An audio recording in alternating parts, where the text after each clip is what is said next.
E quando nós começamos o ano novo, a maior parte das pessoas faz planos. Quem faz planos de ano novo? Quer saber? Ninguém?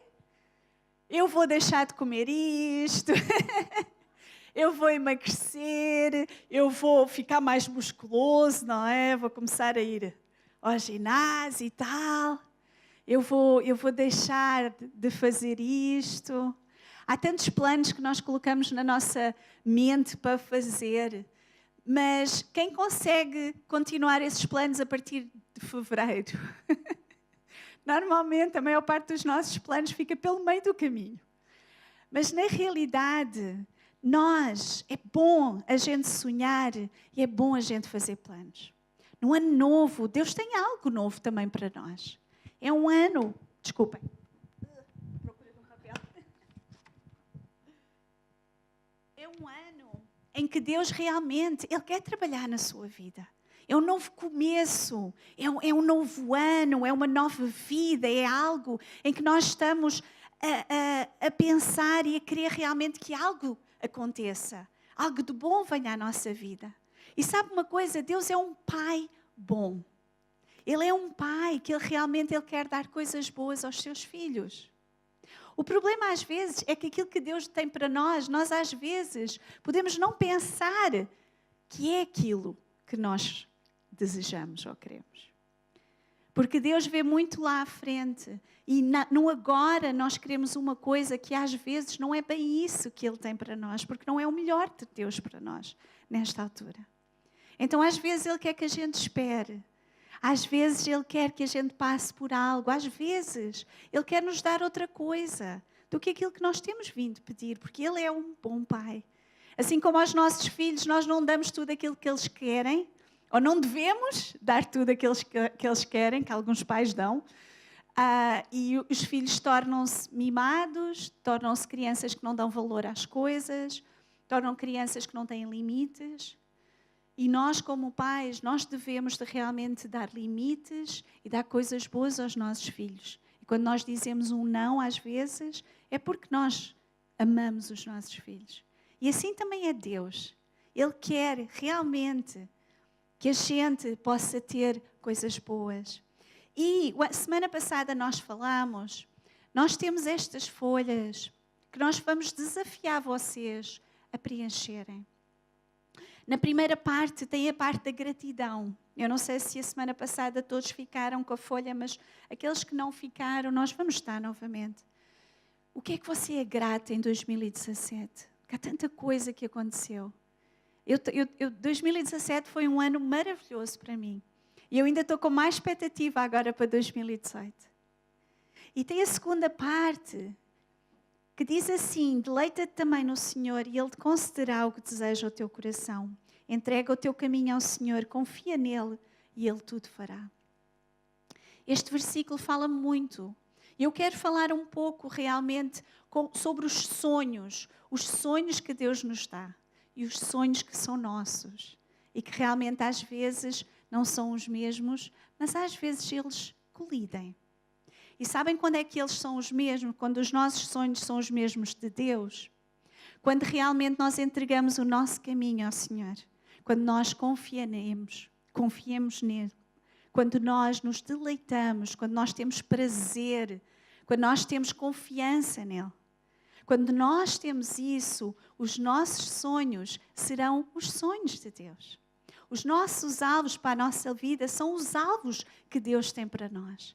As coisas que nós buscamos, as coisas que nós andamos atrás, vai ser realmente aquilo que Deus tem para nós. Quando nós aprendemos a buscá-lo em primeiro lugar. E isso é muito importante que aconteça. Porque às vezes nós andamos à busca de coisas, sonhos. É como andar a correr atrás do vento, como o rei Salomão diz. É tudo vaidade, nada interessa. Nós às vezes andamos a buscar coisas materiais ou algo, sonhos que nós temos, que às vezes, elas muitas vezes não acontecem e deixam-nos frustrados. Ou às vezes essas coisas acontecem e levam-nos para longe de Deus, em vez de ser o contrário. sonhos que são realizados, que nos levam para longe de Deus, não são sonhos que Deus tem para nós. E há muitos exemplos.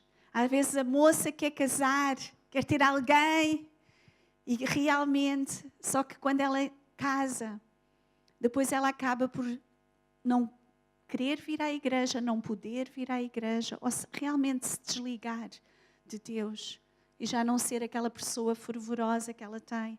Ou às vezes o emprego que a gente quer muito, esse emprego começa a tomar todo o nosso tempo, o tempo da nossa família, o tempo para Deus, o tempo para tudo.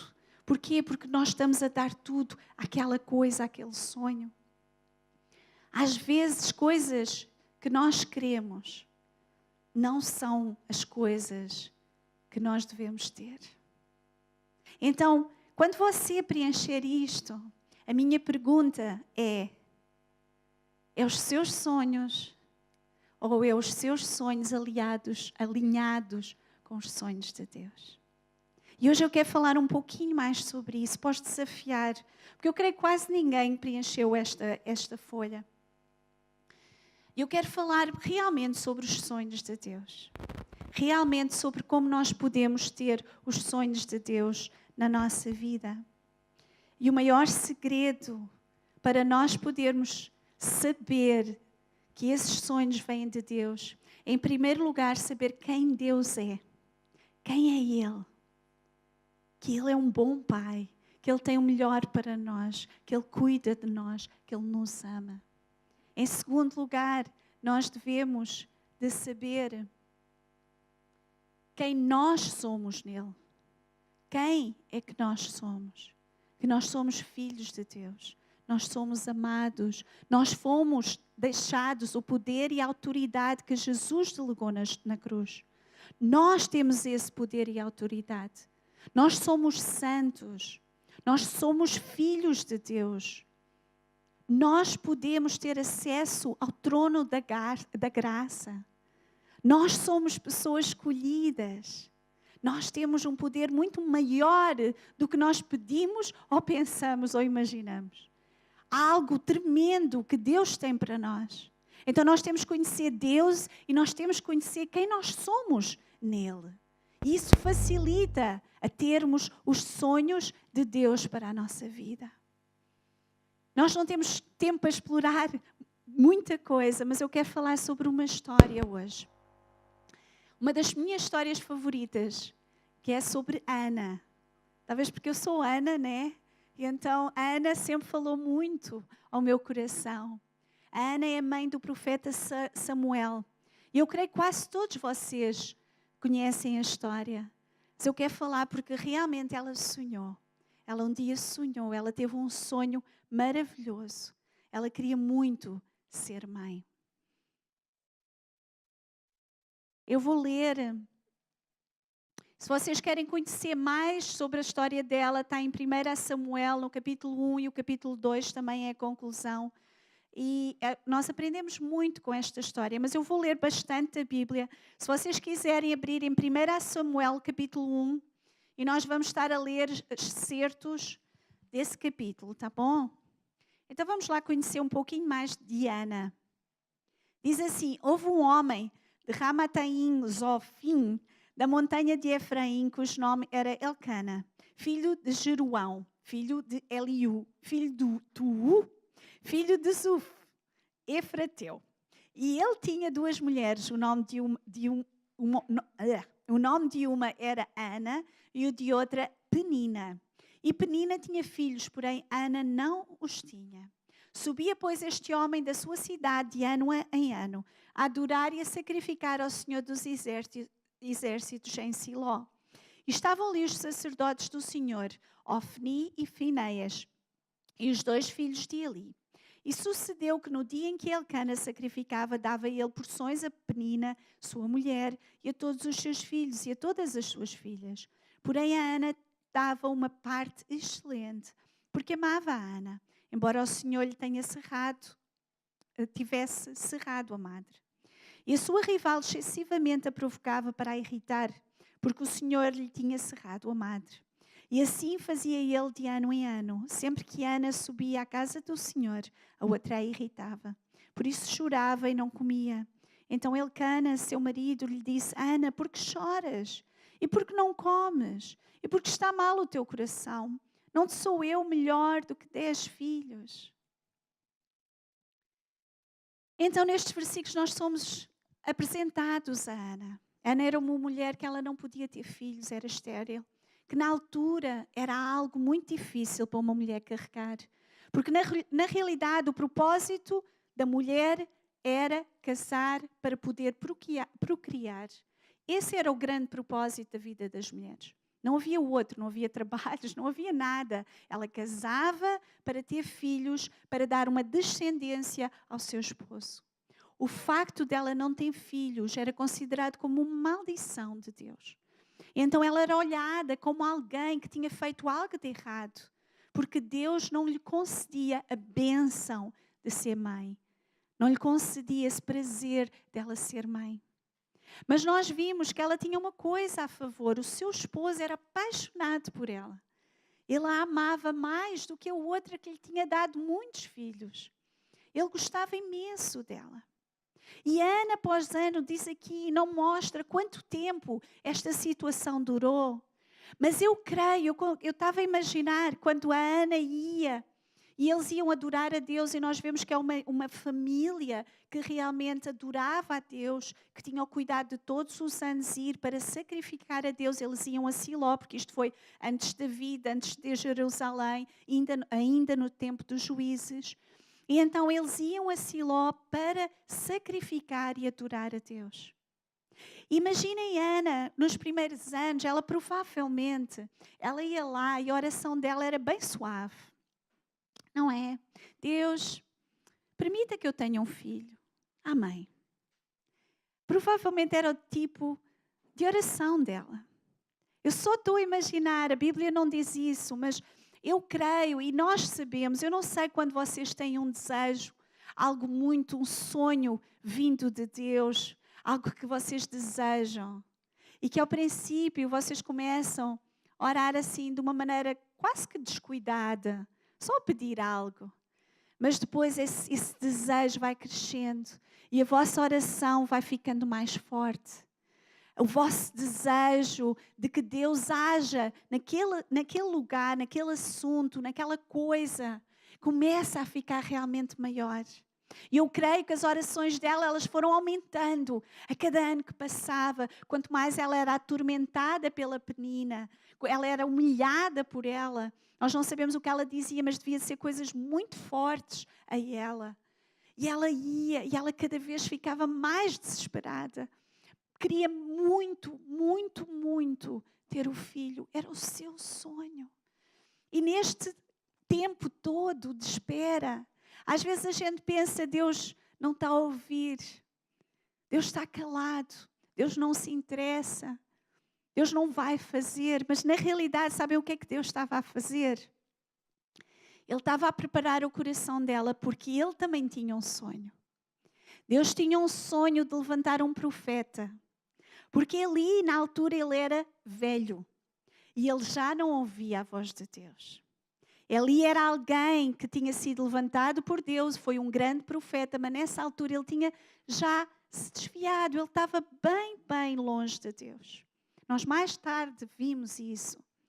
E para piorar as coisas, os seus 2 filhos, eles eram ladrões, eles eram bêbados, eles dormiam com as mulheres que vinham a tempo. Eles eram devassos, eles eram pessoas que não podiam seguir e ser profetas após Elias. Então Deus precisava de um profeta. Vocês estão a ver as duas coisas. A Ana, ela queria um filho, mas Deus desejava um profeta. Que ele pudesse usar para abençoar o seu povo. Nós vamos continuar a história. Diz assim, versículos 9 e 11. Então Ana se levantou, depois comeram e beberam em Siló, e ali, sacerdote, estava sentado numa cadeira junto ao pilar do templo do Senhor. Ela, pois, com amargura da alma, orou ao Senhor e chorou abundantemente. E fez um voto dizendo, Senhor dos exércitos, se benignamente atentares para a aflição da tua serva e de mim te lembrares, e da tua serva não te esqueceres, mas à tua serva deres um filho homem, ao Senhor o darei todos os dias da sua vida, e sobre a sua cabeça não passará navalha. Chegou o dia em que o sonho de Ana se alinhou ao sonho de Deus. Ela finalmente, ela se rendeu a Deus, à vontade dele e disse: quando tu me deres o filho que eu tanto desejo, se tu me abençoares, eu vou-te dar a ti. O desejo de Deus foi sempre abençoar, foi sempre lhe dar aquele filho. Mas o sonho de Deus era que aquele filho fosse usado para a sua glória, era que aquele filho fosse o profeta, um dos maiores profetas daquele tempo. E quando nós vemos a vida de Samuel toda, ele foi usado de uma maneira tremenda. Ele foi o profeta que ungiu o primeiro rei de Israel, Saul. Ele foi o profeta que ungiu Davi. Ele foi aquele que falou ao povo quando o povo já não ouvia a voz de Deus há muito tempo, porque se tinha completamente afastado. Ele é a pessoa que Deus precisava para aquele tempo e para aquele lugar. Muitas vezes nós queremos os nossos sonhos. Voltando aos nossos sonhos, nós queremos os sonhos já. E nós queremos o nosso próprio, para o nosso próprio bem, para o nosso próprio gozo. Para desfrutar daquilo que Deus nos dá. Mas quando nós pedimos algo, há várias coisas que nós devemos ter em mente. A primeira delas é: por que é que eu estou a pedir isto? Para quê? Porquê? Para que é que este sonho, esta coisa, este alvo? O que é que eu ando a correr atrás? Onde é que eu passo o meu tempo? Por que é que eu me esforço tanto? Isto é para quê? O segundo é para a minha própria satisfação? Ou será que vai ser usado para melhorar o meu relacionamento com Deus? Vai aprofundar vai me levar mais perto ou mais longe de Deus? Terceiro, é para meu benefício ou é para benefício do reino? É para meu próprio benefício, é para satisfazer o meu ego, o meu eu, as minhas coisas, ou é para benefício do reino de Deus, para abençoar outras pessoas, para trazer salvação a outros, para tocar vidas? Por que é que eu quero esta coisa? Por que é que eu me esforço tanto? Por que é que eu trabalho tanto? Por que é que eu dou o meu tempo? Quem é que é o nosso Deus? O vosso Deus é aquilo que preenche a sua mente e o seu tempo. É aquilo que você trabalha. É aquilo que está constantemente no seu coração. É aquilo que move a sua vida. É o que faz levantar todos os dias de manhã. Quando nós paramos para realmente pensar, o nosso Deus é o Deus eterno, é o Deus poderoso, é o Deus da Bíblia, ou o nosso Deus é o nosso trabalho, ou o nosso Deus é o nosso dinheiro, ou o nosso Deus é os nossos filhos, ou o nosso Deus são pessoas, ou o nosso Deus é tanta coisa que nós temos que ter cuidado com esses ídolos no nosso coração. Porque Deus, Ele não nos divide com ninguém, Ele quer a nós a 100%. Ele é um Deus que é um Deus ciumento. Eu tinha muita dificuldade com essa palavra. Porque nós levamos sempre essa palavra de ciúme para o lado errado. Ciúme não é bom, né? Mas o ciúme de Deus é algo bom, porque Ele nos quer só para Ele. Só para adorarmos a Ele. Só para estarmos consagrados a Ele, fazer a sua vontade. Sermos usados por Ele. Esse é o desejo do seu coração. Infelizmente, hoje em dia, entrou dentro das igrejas muita heresia. Muitas pessoas que têm pregado coisas que não são da Bíblia, que não é o Evangelho. Pessoas que falam para que as nossas necessidades materiais, as nossas necessidades emocionais, físicas, que essas necessidades, Deus vai cuidar, Ele vai fazer, como se Deus não estivesse no trono. Deus é tipo um Papai Noel que tem que nos dar tudo aquilo. Não, eu quero isto, isto, isto. Em nome de Jesus eu vou ter. Eu não aceito isto para a minha vida, eu vou ter isto. Como se Deus, que está no trono, fosse um qualquer, que a gente pode querer e não querer. Cuidado. Cuidado, Deus quer a vossa salvação e a vossa santificação. Essas são as duas coisas principais que Ele quer na sua vida.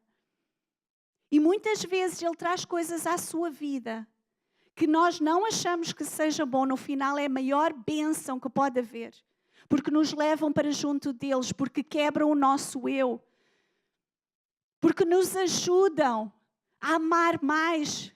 Porque tiram aquelas coisas. As nossas necessidades de serem aceites, de sermos boas, de fazermos tanta coisa para outros, em vez de ver o que é que Deus quer que a gente faça. Jesus, quando Ele estava prestes a ser crucificado, Ele sabia aquilo que Ele tinha passado, uma das maiores, e nós cantamos, quando cantamos, não me lembro qual é a música, que seja feita, que Jesus diz assim, se tu puderes, afasta de mim este cálice, mas não seja feita a minha vontade, mas sim a tua. Não seja feita a minha vontade, mas sim a tua. Muitas vezes Deus traz sofrimento à nossa vida e perca. É o Evangelho, é o verdadeiro Evangelho. Muitas vezes aquilo que nós achamos que é algo mau torna-se muito bom para nós.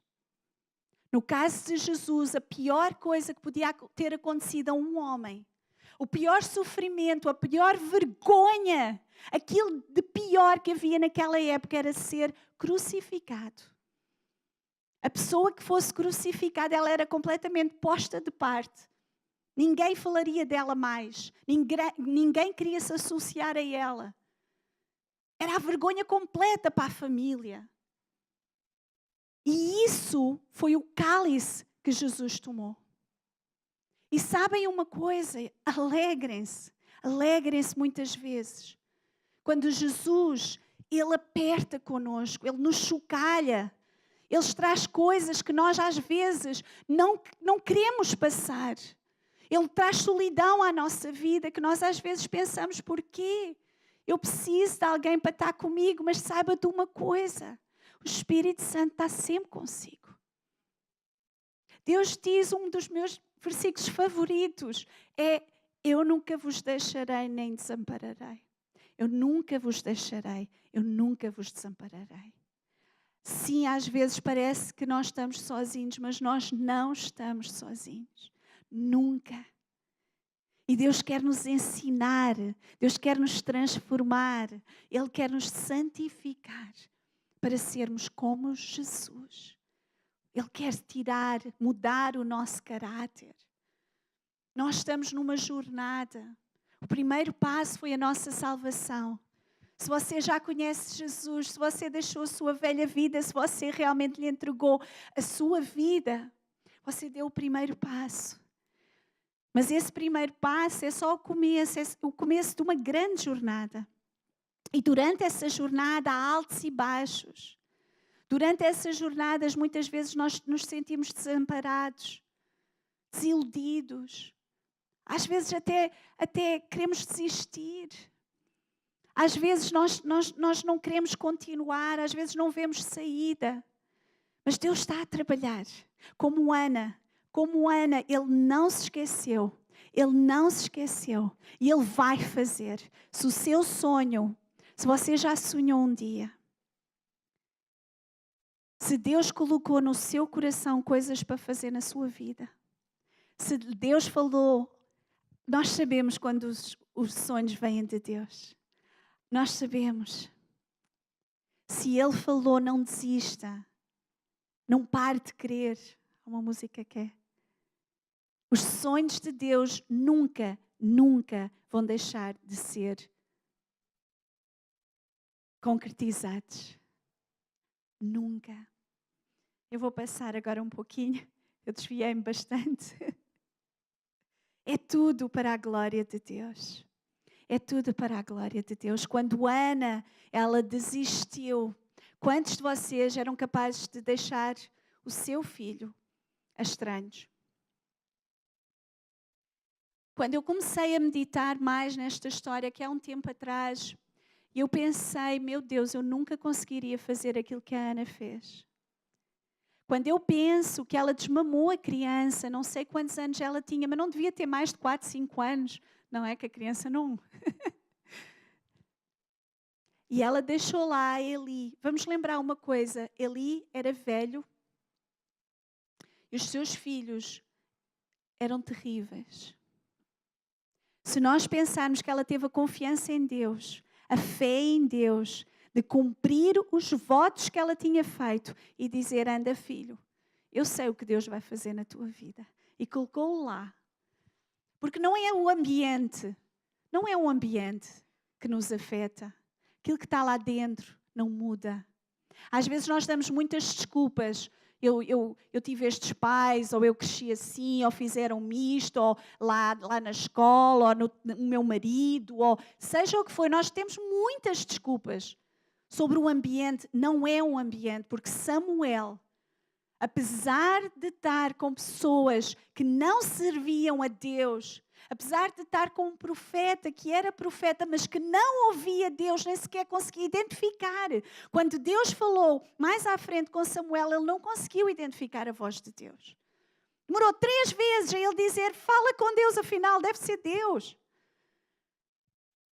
Mas foi essas pessoas que cuidaram de Samuel, mas na realidade quem estava a cuidar era Deus. Era Deus.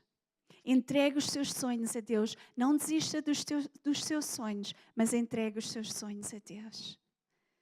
Nós somos chamados para sermos sacrifício vivo. Para sacrificar. Nós não fomos chamados para ter muitas coisas, não fomos chamados para ser muito, não fomos chamados para mostrarmos-nos. Não fomos chamados para nada disso. Nós fomos chamados para servir, para amar, para sacrificar. Isso que nós somos chamados. Tudo para a glória de Deus, não para a nossa. Amém. 1 Samuel 1:12, vamos continuar com a história. E diz assim, e sucedeu que, perseverando ela a orar perante o Senhor, Eli observou a sua boca. Porquanto a Ana, no seu coração falava, só se moviam os seus lábios. Porém, não se ouvia a sua voz. Pelo que Eli a teve como embriagada. E disse-lhe Eli, até quando estarás tu embriagada? Aparta de ti o teu vinho. Porém Ana respondeu, não, Senhor meu. Eu sou uma mulher atribulada de espírito. Nem vinho, nem bebida forte tenho bebido. Porém tenho derramado a minha alma perante o Senhor. Não temas, pois, a tua serva por filha de Belial. Porque da multidão dos meus cuidados e do meu desgosto tenho falado até agora. Então respondeu Eli, vai em paz. E o Deus de Israel te conceda a petição que lhe fizestes. E disse ela, acha a tua serva graça aos teus olhos. Assim a mulher foi o seu caminho e comeu, e seu semblante já não era triste. Ela acreditou. Esta noite eu desafio, eu peço que o Espírito Santo possa falar à vossa vida. Sobre os sonhos. Sabe aquele sonho lá atrás que depois você parece que foi para este lado? Eu quero que você pense desses sonhos que Deus quer realizar na sua vida. E quando Eli falou, ela creu. Ela já não estava triste, ela ainda não estava grávida. Mas ela sabia que Deus ia fazer. Ela creu na palavra do profeta. E uma coisa que me chama a atenção aqui é Eli. Ele pensou que ela estava bêbada. Ele pensou que ela estava embriagada, tinha bebido vinho. E isto me lembra muitas vezes nós, principalmente quando nós às vezes estamos cauterizados. Não sei se entendem essa palavra. Nós às vezes ficamos muito...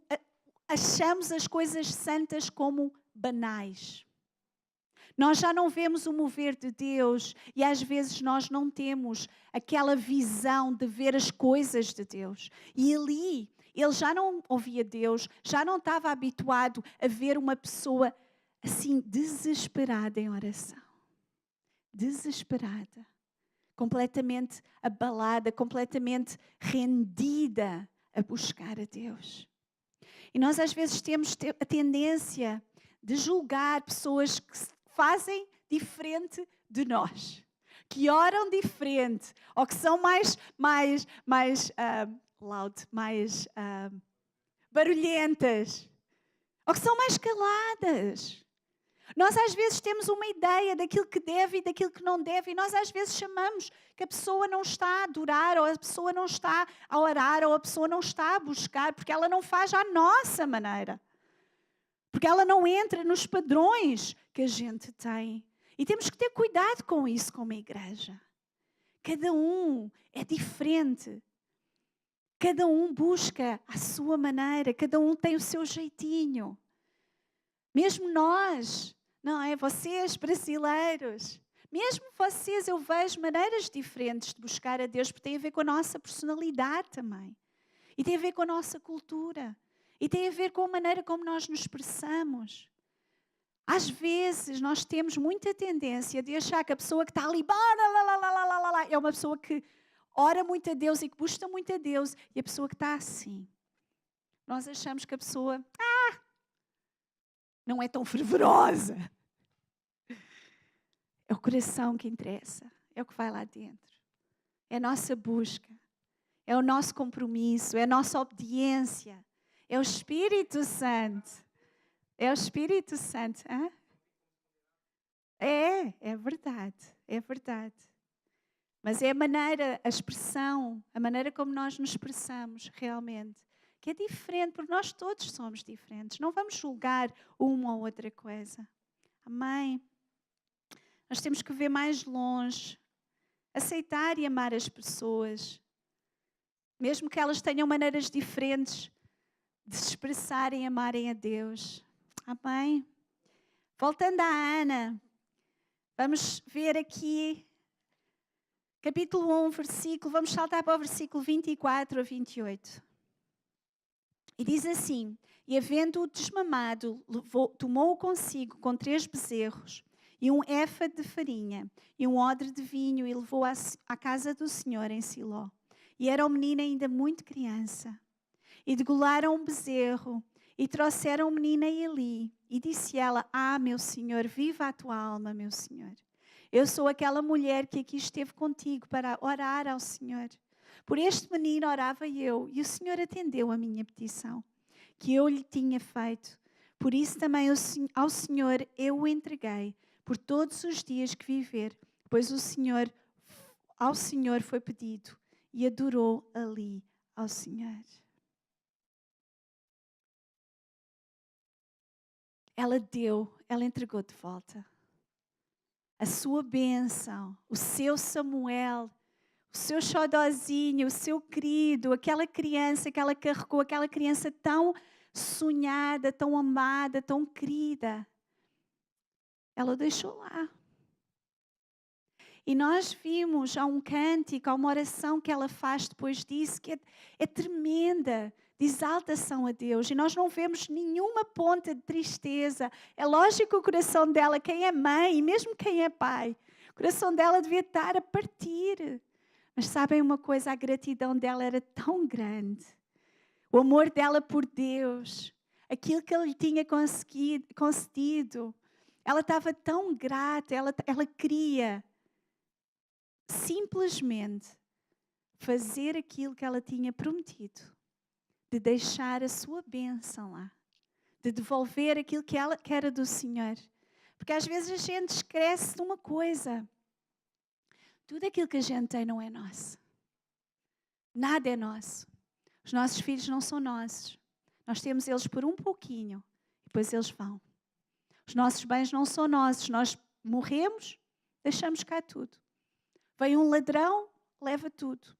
Vem uma crise, perdemos o emprego. Tudo passa. Tudo passa. Todas as bênçãos que nós temos, amados, nada é vosso. Tudo é de Deus. Se há uma coisa que vocês podem aprender esta noite, é que realmente tenham no vosso coração, tudo é de Deus. 100%.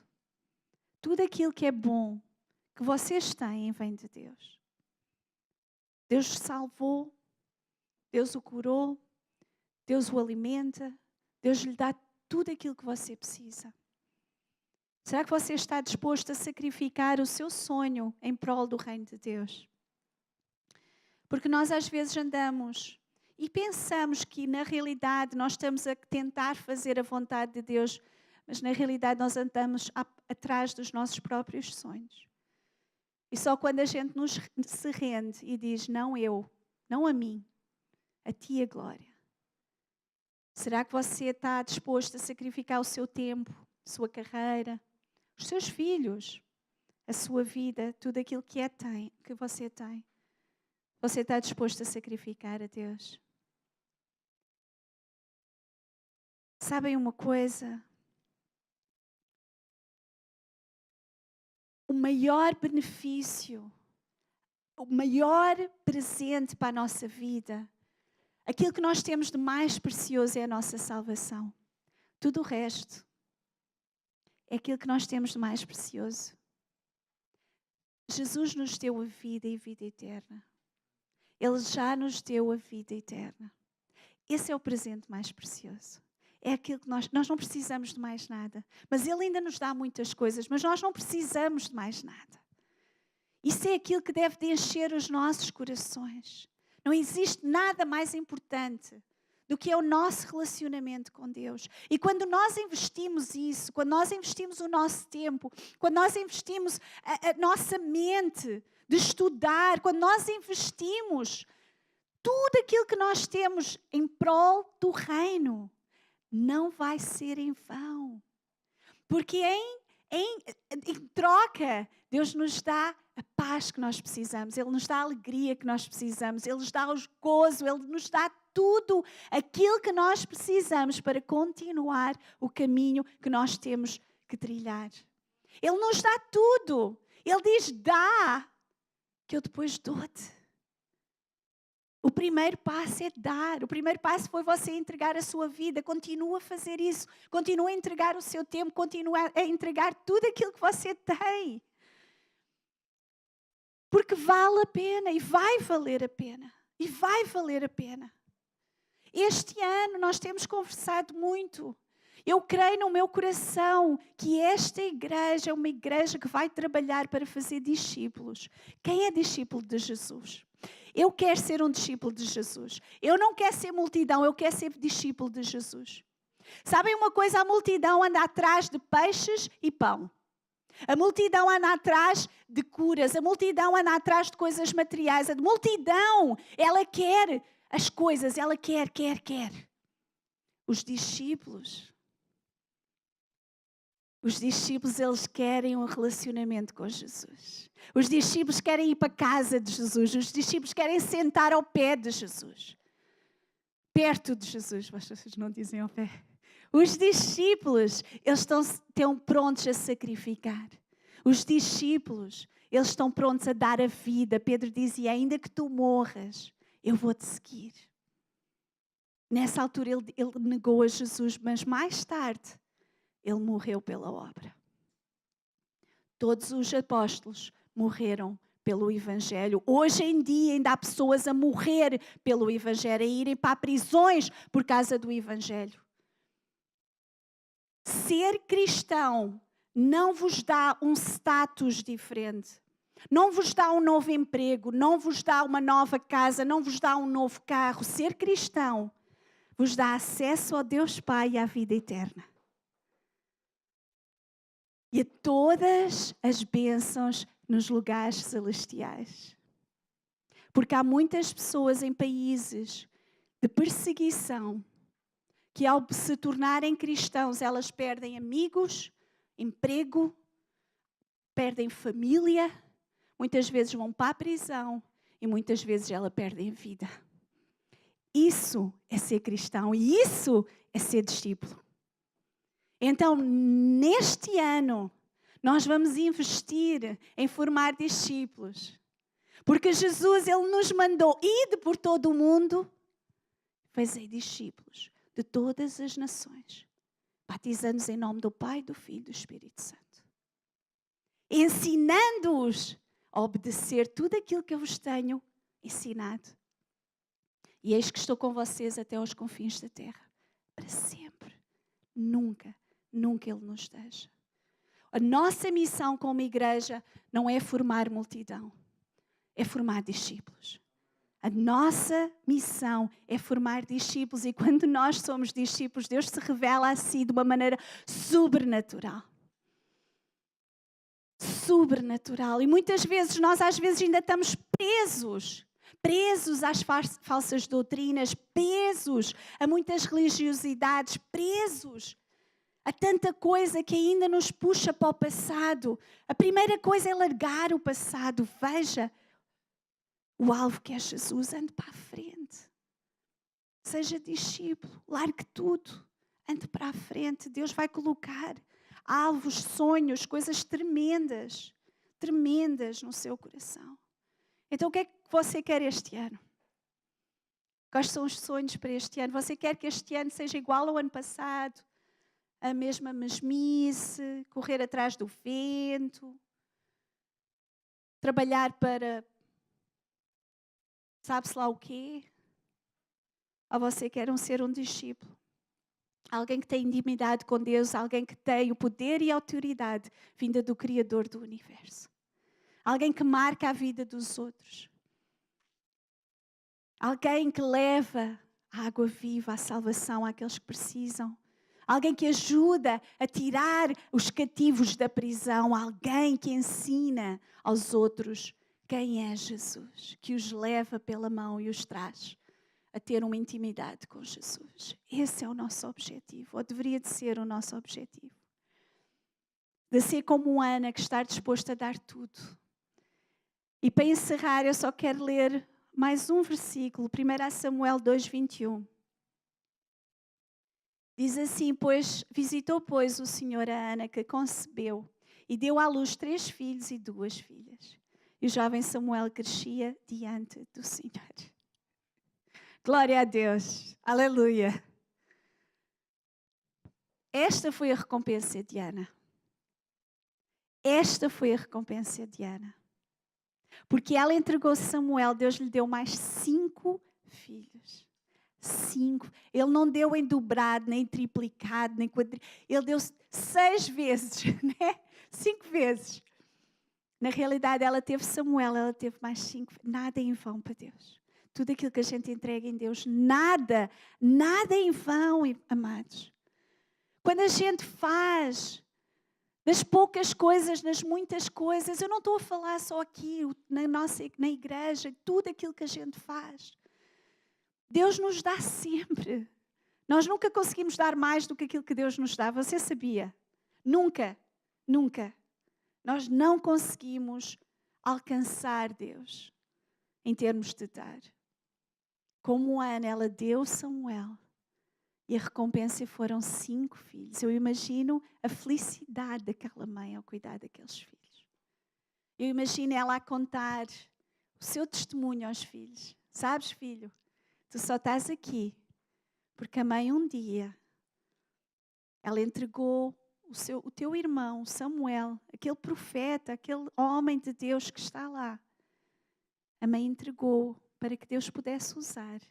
E Deus me deu a ti, e a ti, e a ti, e a ti, e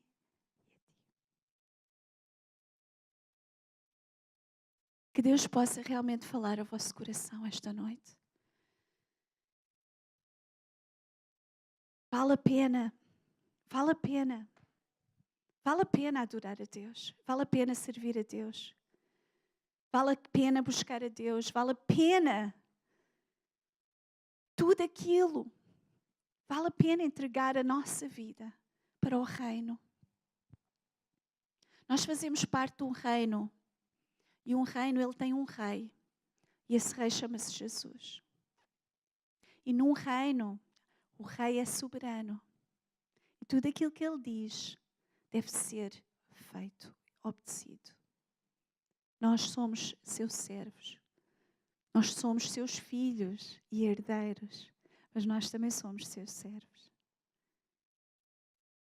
E nós devemos, em primeiro lugar, nas nossas vidas, antes de todas as coisas, buscar a Deus, amá-lo de todo o nosso coração. Colocá-lo em primeiro lugar nas nossas vidas, lhe entregar tudo aquilo que nós temos. E Ele fará tudo mais. Ele vai fazer.